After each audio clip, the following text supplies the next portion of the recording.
ہمارے ذہنوں میں جو معیارات بیٹھے ہوئے ہیں وہ کیا ہے؟ کامیابی پیسے سے ہے، کامیابی جائیداد سے ہے، کامیابی کاروبار سے ہے، کامیابی شہرت سے ہے، کامیابی اقتدار سے ہے۔ یہ معیارات ہے۔ جو جتنا دولت مند اتنا کامیاب، جو جتنا مشہور اتنا کامیاب، جو جتنا پاپولر اتنا کامیاب، جو حکومت پر پہنچ گیا کامیاب، جس نے بڑا کاروبار جما لیا کامیاب، جس نے بہت جائیداد بنا لی کامیاب۔ یہی ہے اصل میں ساری بس کی گانٹھ۔ جو تصور کامیابی کا ہوگا اسی کے مطابق آپ کی بھاگ دوڑ ہوگی، اسی کے لیے جد و جہد ہوگی، اسی کے لیے توانائیاں صرف ہوگی، اسی کے لیے دن رات کی مشقت ہوگی۔ یہ ہے اصل شے جس کی یہاں نفی ہو رہی ہے۔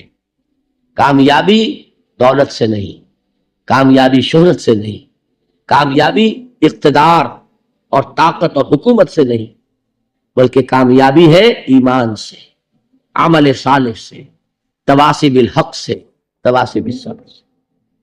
آپ غور کیجئے اس نقطہ نظر کا، اس ایٹیچیوڈ کا، یہ جو مینٹل ایٹیچیوڈ ہے اس کا بدل جانا ہی انسانی شخصیت کے اندر انقلاب برپا کرے۔ اب آپ کا نتیجہ کیا نکلا؟ اگر تو دولت سے کامیابی ہوتی تو قارون بہت کامیاب تھا، اگر حکومت سے کامیابی ہوتی تو فرعون اور نمرود بہت کامیاب تھے۔ کامیابی ان سے نہیں ہے۔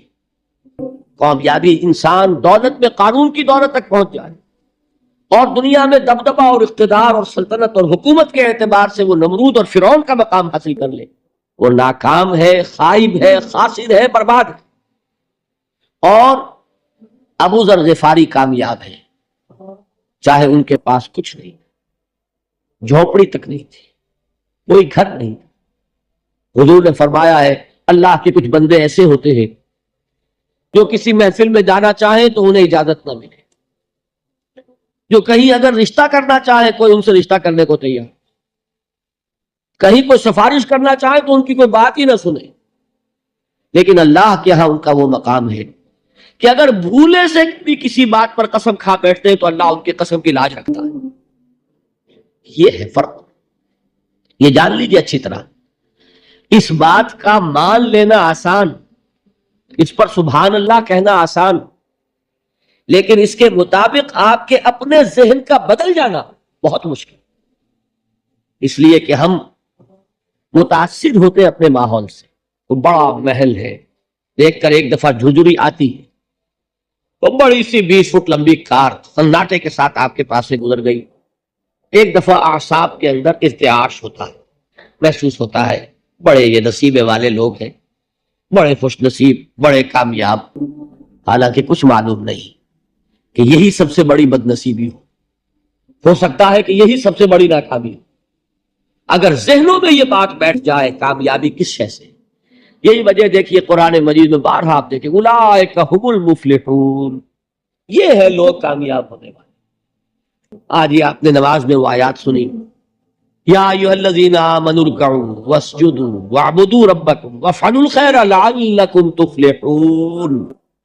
اے ایمان والو، رکوع کرو، سجدہ کرو، اپنے رب کی پرستش اور بندگی کرو اور اچھے کام کرو تاکہ تم کامیاب ہو جاؤ۔ تو کامیابی کن چیزوں سے ہے؟ یہ ہے سب سے بڑا سبق۔ یہ ہمارے دل میں اگر بات بیٹھ جائے، ٹھک جائے، تو زندگی بدل جائے گی، صبح و شام بدل جائیں گے، نقشے بدل جائیں گے، بھاگ دوڑ کا رنگ بدل جائے گا، ویلیو سٹرکچر بدل جائے گا۔ آج وہ ایک چیز نہایت اہم نظر آ رہی ہے، کل نہایت غیر اہم نظر آئے گی۔ جیسے کہ حضور کی حدیث ہے مالی ولد دنیا، مجھے تمہاری اس دنیا سے کیا سروکار، انما مثلی کراکب استظل تحت شجرۃ ثم راح فترکھا، میری مثال تو اس سوار کی سی ہے جو تھوڑی دیر کے لیے ایک درخت کے سائے میں ٹھہرتا ہے سستانے کے لیے، پھر وہ اپنا راستہ لیتا ہے، اسے اس درخت سے مستقل تعلق اس کا نہیں ہے، وہ اس کا گھر نہیں، وہ اس کی منزل نہیں۔ اسی طرح یہ دنیا میرا گھر نہیں ہے۔ اب دیکھیے ہم کہتے ہیں انا للہ و انا الیہ راجعون، ہم تو مسافر ہیں، ہم اللہ کے پاس سے آئے، اللہ کی طرف ہمیں لوٹ جانا ہے۔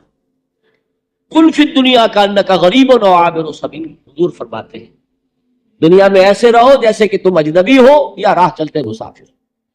لیکن یہ طرز عمل کب ہوگا؟ جبکہ یہ آیت ہمارے ذہنوں کے اندر بیٹھ گئی ہو، والعصر ان الانسان لفی خسر الا الذین آمنوا وعملوا الصالحات وتواصوا بالحق وتواصوا بالصبر۔ یہ ہے اصل بات جو میں نے عرض کیا تھا کہ میں بتاؤں گا صحابہ کیوں ایک دوسرے کو یاد دلاتے تھے۔ اس لیے کہ دیکھیے جیسے برف باری اگر ہو رہی ہو، آپ باہر نکلیں گے تو برف آپ کے کپڑوں پر جم جاتی ہے نا، تو آپ جھٹکتے ہیں کپڑوں کو تاکہ برف ہٹ جائے۔ ہمارے ایمان پر اس دنیا میں رہتے ہوئے جب ہم متاثر ہوتے ہیں ماحول سے تو گردہ آ جاتا ہے، برف پڑ جاتی ہے، اس کو جھٹکتے رہنے کی ضرورت ہے۔ اور وہ جھٹکنے کی بہترین اور مؤثر ترین شکل یہی ہے کہ یاد رکھو کامیابی ان چیزوں سے نہیں ہے۔ چمک دمک جو ہے دنیا کی، یہ ساری چمک دمک جو تمہیں رجھا رہی ہے، جو تمہیں اپنے اندر گم کیے ہوئے، یہ لفظ گم پر اقبال کا وہ شعر یاد آ گیا کہ کافر کی یہ پہچان کے آفاق میں گم ہے، اور مومن کی یہ پہچان کے گم اس میں ہے آفاق۔ تم گم نہ ہو کر رہ جاؤ، اس میں مبہوت نہ ہو کر رہ جاؤ، مرعوب نہ ہو کر رہ جاؤ، دنیا ہی کی محبت تمہارے اوپر ڈیرے نہ ڈال دے، تمہارے دلوں کے اوپر مسلط نہ ہو جائے۔ لہذا تازہ کرتے رہا کرو، والعصر ان الانسان لفی خسر الا الذین آمنوا وعملوا الصالحات وتواصوا بالحق وتواصوا بالصبر۔ پھر یاد کر لو، پھر تازہ کر لو اپنے اس یقین کو کہ کامیابی دولت سے نہیں،